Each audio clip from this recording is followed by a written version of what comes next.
All right. Good day, guys. Okay, it's actually midnight right now, but that doesn't matter.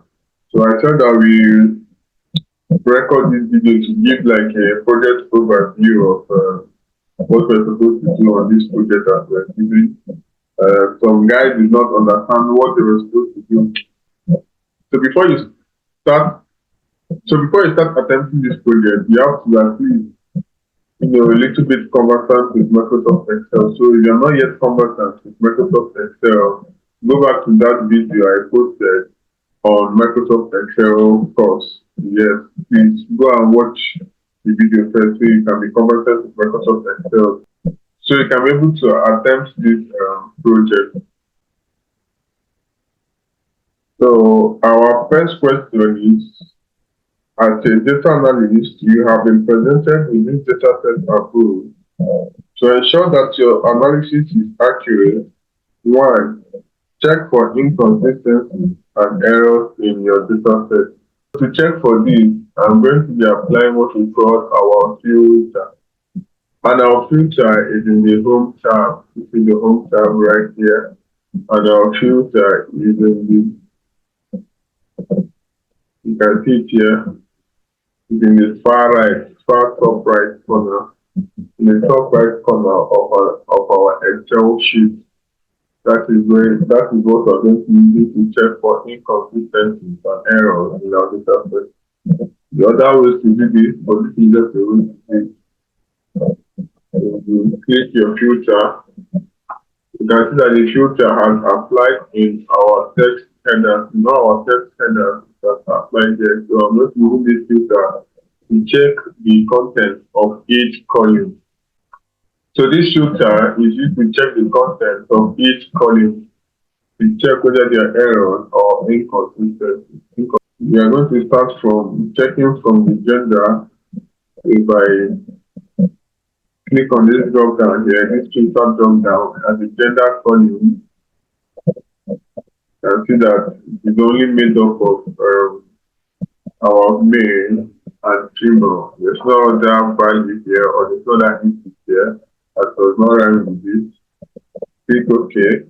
Down to the product category. So this is only contains the beauty, the clothing, and the electronics. So these two columns are free. You can see here that this data is free of inconsistency and errors. So I can just go back and off my filter. Then we also check for duplicates. You can just come down here to data. It might be different than your own Excel, but mine here just you want to just click here and highlight your full data set and click OK. See, no duplicate values found. So this data is free of duplicates. So this data is free from duplicates and null values. So we can jump to number 2, calculate the total sales. Okay, first of all, what are sales? Sales can be the multiplication of quantity by price per unit. That is what we call sales. But here it is labeled out total amount.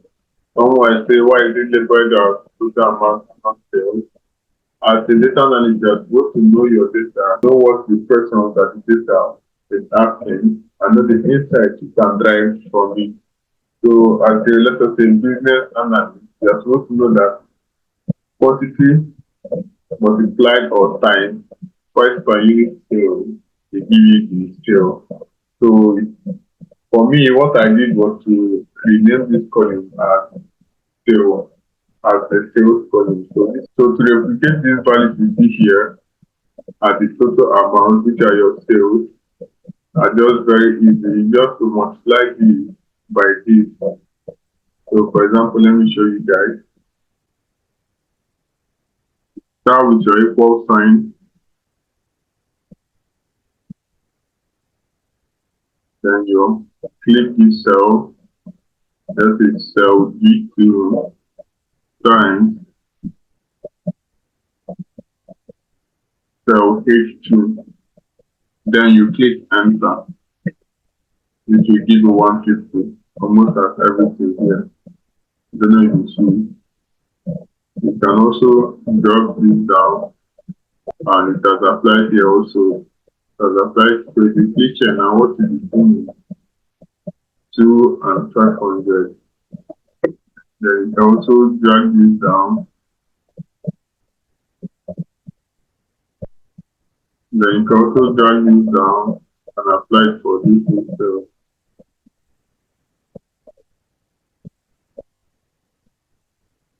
So you can see this is how they got the total amount column. It can also be called the sales column. So no need for this. Let me do my Control D.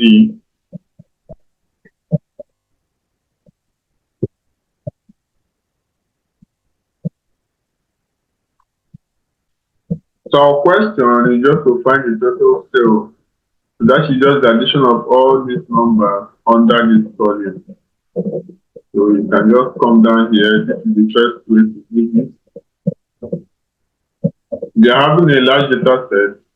This method is not an ideal method. But this data set is just 100 columns and rows. So I just wanted to like show you an easier way. So you can just highlight the cell down here. At the home tab, you can go right to the auto sum here, top right corner. You can see automatically add it to total will appear after the selected cell. So you can just click the auto sum, then you click enter. Once you click enter, automatically it has given us the sum of this column. So if you click this page, you can see that it highlighted the whole column and gave us this sum. So this can be the, so you can just name this the total. You can just come here and write total sales is equal to for 7,590 maybe dollars or naira. That's the total sale of each product. And you can also just another way to come here and write the equal sign.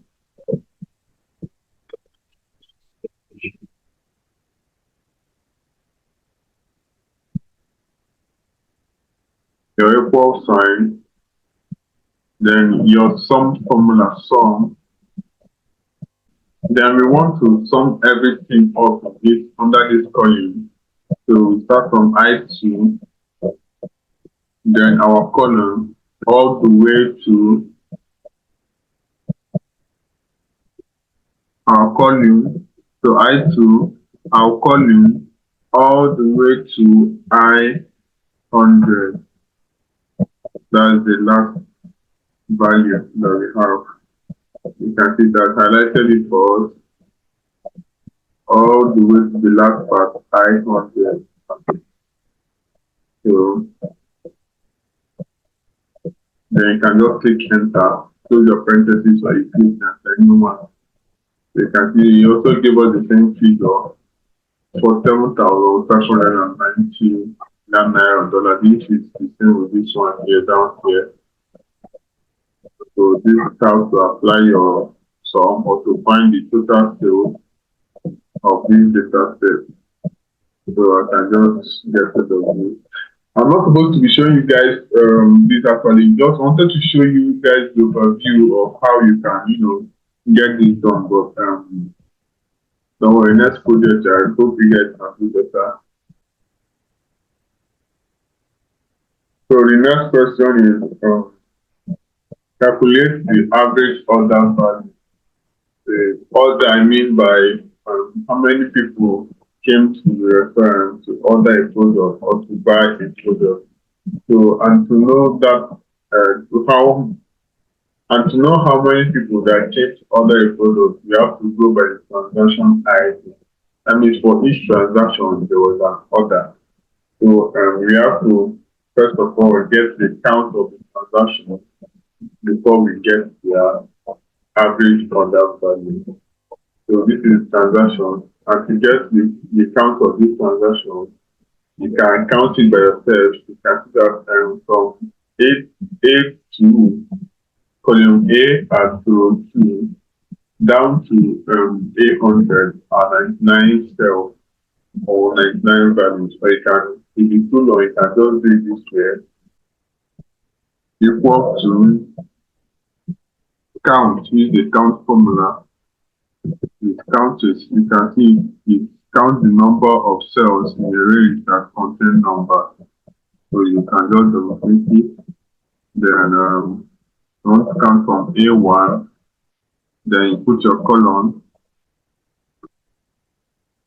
A1 down to A100. Then you can click your enter. You can see it gave us 99 cells. Then from A2 down to A100 and 99 cells of values. So this is how to count your value or number to cell. So we are going to use this number now we get to calculate our average order value, because the formula for the average order value is our total sales, which is for 7,590 divided by number of orders. And number of orders is 99. These are the number of orders. We have 99 number of orders. So I'll leave that for you guys to calculate. Then our next question is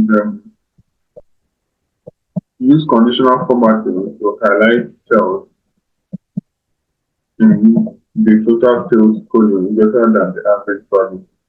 So they said we should use conditional formatting to highlight cells in the total sales column greater than the average value. Okay, and we also know that the total sales column is the total amount. You can call it total amount, you can call it total sales. So we're just going to first of all look for the average here. Then from the average, you can be able to use conditional formatting to find values that are above the average.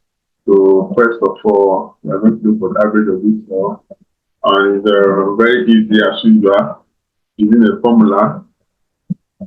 Then you can just come here by the side, equals to, then you write your formula, looking for the average. You can see that the use of Microsoft Excel is very easy. Then you can again start with your total sales, that's I2, column I2, all the way to I100.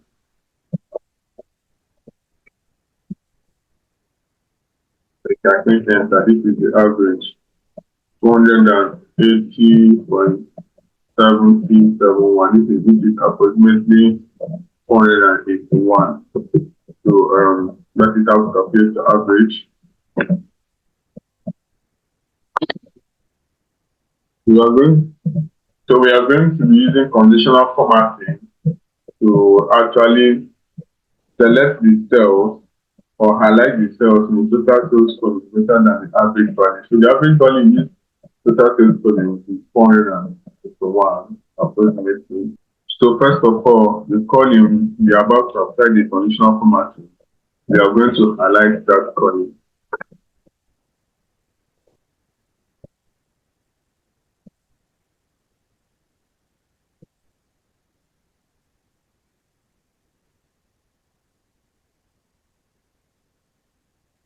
Once you've highlighted the column, you go to conditional formatting here. At your home tab, just by the right, I don't know if you can see my cursor. So conditional formatting easily spot trends and patterns in your data using bars, colors, and icons to visually highlight important values. So you can just click it. Then at the first rule, which is highlight cell rule, we're going to move to greater than. So greater than our average, which is 481. We're going to select cells that are greater than our average, 481. Then I'm going to use a green field instead of a pink field or light field. Then you can click OK. I don't know if you guys notice this, you can see that highlighted cells that are greater than 481. So you can see 500 is greater than 481. 500 is also represented on 200, 600, 1000, 1250, so 1200. So all these values is highlighted are written on 200 if you want to put how to actually apply conditional formatting. So we can draw control V.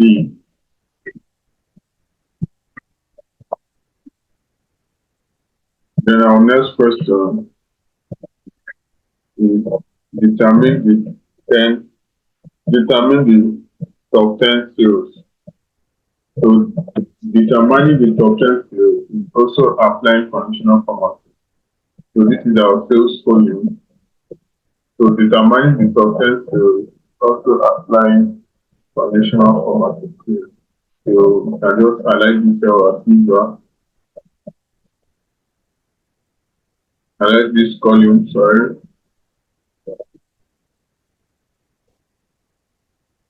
Find this column, use the conditional formatting, go to top to bottom use, then go to top 10 items. Then I want to agree field also. Then you can click OK. So these are your top 10 sales. Then our last question would be plot a chart showing sales by product and category. Okay, I don't know if any of you have heard of pivot tables or pivot chart. So I'm going to be showing you guys real quick. So first of all, go to start. Then your pivot table. So I'm going to click here. Do I click? I click here. Before I click here on ID. This is the start of the data. Then I'm going to click pivot table. This is start. Then it has giving us the table in that everywhere in the table is highlighted. So I want to use existing worksheet. I don't need a new worksheet. Then my location should be somewhere here. Just click and I can just click OK. Then this is my pivot table. Then the table should create a chart showing sales by product category. So you can just come here and with the product category, I don't click it. So you can just click the total amount. So I'm going to use this pivot table created to plot a pie chart. So you can just highlight this, go to insert, go to recommended chart. Then this is your clustered column, your line, your pie. You are going to be using a pie chart. I'm going to be very fast now because of my battery. Then you can just highlight this. Let me say, let us choose data labels. No, the label I want to be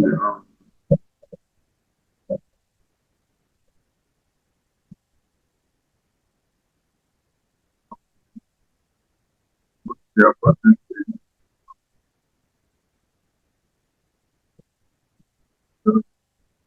Take it of this and also come here and you can also come here and choose the color you want or the picture you want to highlight it. So I can go with it. So you can see in this data set is showing us that electronics had the bigger part of this pie chart. It shows that they had more products, more amount of sales, or more sales on the electronics product, then followed by the beauty product and the clothing product. So this is how to plot your chart using Microsoft Excel. You can explore other options using the bar chart or the cluster column chart, but I just wanted to show you the pie chart. So this is going to be the end of this video. Thank you guys and bye for now.